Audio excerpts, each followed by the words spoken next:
Office গোয়াতের জন্য রোজ রোজ ভালো রান্না করাটা খুব মুশকিল। শনি রবি দেখে বানিয়ে ফেললাম ছানার ডালনা। চলো তোমাদেরকে রেসিপিটা শেয়ার করে নিই। প্রথমে আলুগুলোকে কেটে নিলাম। দুটো আলু নিয়েছি আমি এখানে। আলুতে হলুদ আর লবণ মিশিয়ে নিলাম। আলুটাকে মাখিয়ে রাখলাম। এবার আমরা আলুগুলোকে ভাজবো। কড়াই গরম করে তাতে কিছুটা পরিমাণ তেল দিয়ে দিলাম।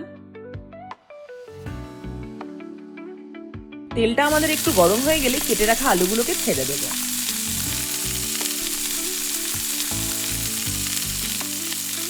এবার আমরা কিছুক্ষণ ঢাকা দিয়ে আলুগুলোকে ভেজে নেব।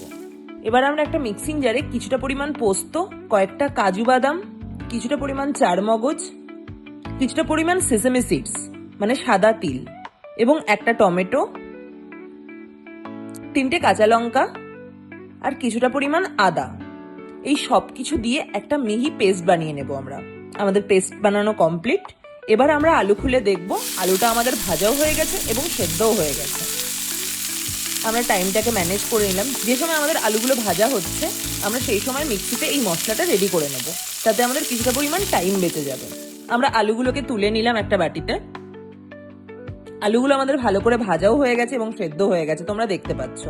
আমি 1 লিটার দুধকে ছানা কেটে রেখেছি। যে যেরকম কোয়ান্টিটিতে বানাতে চাও সে সেরকম পরিমাণ কোয়ান্টিটির ছানা নিও। আমি ছানাটাকে জল ঝরিয়ে রেখেছি।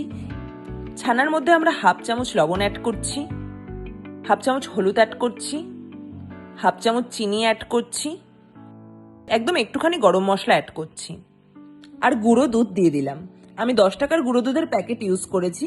যাদের কাছে গুঁড়ো দুধ অ্যাভেলেবেল থাকবে বাড়িতে তারা 2 চামচ গুঁড়ো দুধ দিয়ে দিও। আমি 2 চামচ মতো ময়দা মেশালাম এর মধ্যে। ছানাটাকে খুব ভালো করে মাখতে হবে। যেরকম ভাবে আমি মাখছি এরকম ভাবে মাখতে হবে। আমি আটার মতো করে মাখছি। ভালো করে এরকম মেখে নিতে হবে ছানাটাকে, যাতে ছানাতে ভালোভাবে বাইন্ডিং হয়ে যায়। ছানাগুলো ভাজার সময় তাহলে ফাটবে না এরকম ভালো করে মাখলে।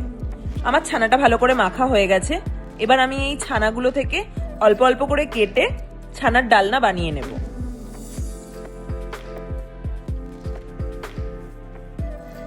রান্নাটা খুবই ইজি উপকরণে হবে। রান্নাটা টোটালি নিরামিষ। তোমরা নিরামিষের দিনেও ট্রাই করতে পারো।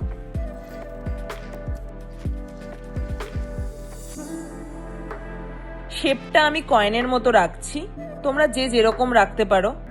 এইভাবে সবকটা ডালনা বানিয়ে নেব আমরা।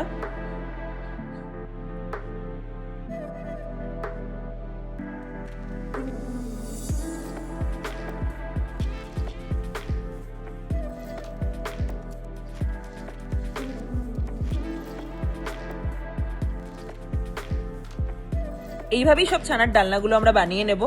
আমার সবকটা শেপ দেওয়া হয়ে গেছে, আমার সবকটা বানানো কমপ্লিট। এবার আমরা ভেজে নেব গরম তেলে। তেলটা গরম হয়ে গেছে। এবার আমরা ছানার ডালনাগুলো দিয়ে দিলাম। ছানাগুলোকে এক পিঠ ভালো করে ভেজে নিতে হবে। এক পিঠ ভাজার আগে উল্টানো যাবে না। এক পিঠ লাল লাল করে ভাজা হয়ে গেলে এবার আমরা উল্টে নেব, অপর পিঠটাকেও ভালো করে ভাজবো। ছানাটাকে এক পিঠ করে ভাজতে হবে, বেশি নাড়ানোর প্রয়োজন নেই, যেহেতু ছানা ভেঙে যেতে পারে। আমি 5টা করে ছানা ভেজেছি। ছানাগুলো ভালোভাবে ভাজা হয়ে গেছে।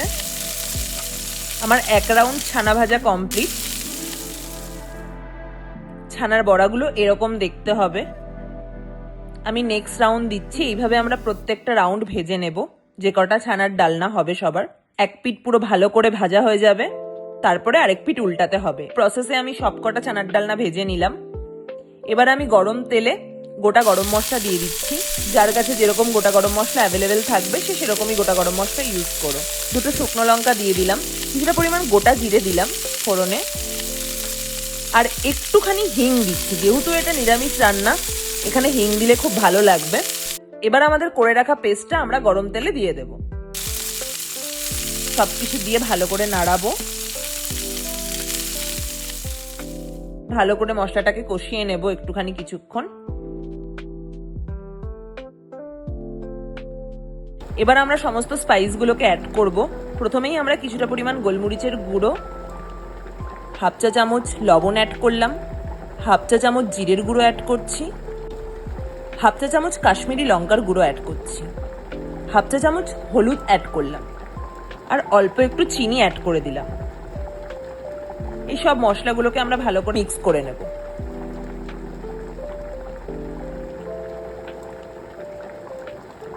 মশলা থেকে ভালো করে তেল ছেড়ে আসলে এবার আমরা ফেটিয়ে রাখা কিছুটা পরিমাণ দই অ্যাড করে দেব। দইটা দিয়ে এই সময় গ্যাসের ফ্লেমটা অবশ্যই কম রাখতে হবে। দইটা দেওয়ার পরে কিছুটা সময় নাড়াতে হবে যাতে দইটা ফেটে না যায়। আমাদের দইটা ভালো করে মিশে গেছে এবং মশলা থেকে তেল ছেড়ে এসছে। এবার আমাদের ছানা থেকে বেরোনো যে জলটা, এটাকে আমরা কিছুটা পরিমাণ ইউজ করব এই রান্নাতে। আমি এখানে বেশ কিছুটা পরিমাণ ছানার জল ইউজ করছি। যাদের মনে হবে ছানার জল ইউজ করবে না তারা নাও ইউজ করতে পারো। আমি এখানে বেশ কিছুটা পরিমাণ ছানার জল ইউজ করছি। ছানার জলে প্রচুর পরিমাণে প্রোটিন আছে, তো শরীরের জন্য খুবই ভালো। তো তোমরা চাইলে ইউজ করতে পারো, তাতে রান্নার স্বাদটাও বাড়বে। এরকম সময় আমি একটুখানি গরম মশলার গুঁড়ো ইউজ করলাম।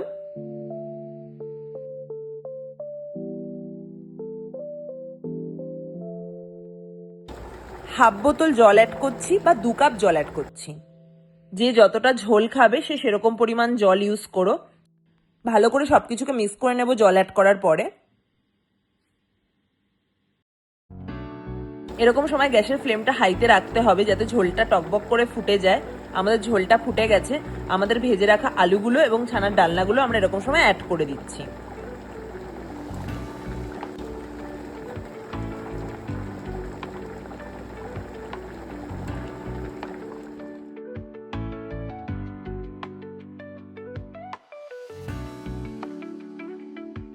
সবকিছুকে ভালো করে মিক্স করে নেব।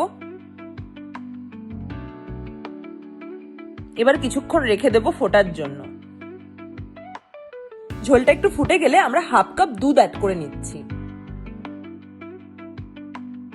এই রান্নাটা আমরা ম্যাক্সিমাম অনুষ্ঠান বাড়িতে খাই, তো অনুষ্ঠান বাড়ির মতো স্বাদ পেতে গেলে আমাদের দুধটা ইউজ করতেই হবে। কিছুক্ষণ নাড়াবো যাতে দুধটা কেটে না যায়।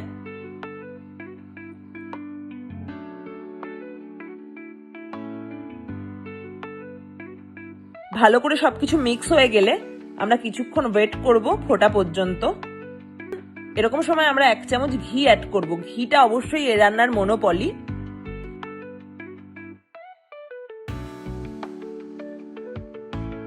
ঘি দিয়ে আমরা সবকিছুকে মিক্স করে আমরা একটুখানি ঢেকে দেব কিছুক্ষণের জন্য। ঢেকে দিয়ে কিছুক্ষণ ফুটিয়ে নিলেই আমাদের রান্নাটা কমপ্লিট হয়ে যাবে। তো চলো কিছুক্ষণ আমরা ঢেকে দিই রান্নাটা। ঢাকনা খুলে আমরা দেখছি আমাদের পুরো রান্নাটা কমপ্লিট। ছানার মধ্যে পুরো ঝোল ঢুকে গেছে, ছানা খুব নরম হয়ে গেছে এবং গ্রেভি থেকে তেল ছেড়ে দিয়েছে। তো আমাদের রান্নাটা কমপ্লিট হয়ে গেছে। সবাই আমাকে রান্নাটা করে জানিও রান্নাটা কেমন হয়েছে। অবশ্যই সাবস্ক্রাইব করতে ভুলো না। দেখা হচ্ছে পরের রেসিপিতে। Bye bye.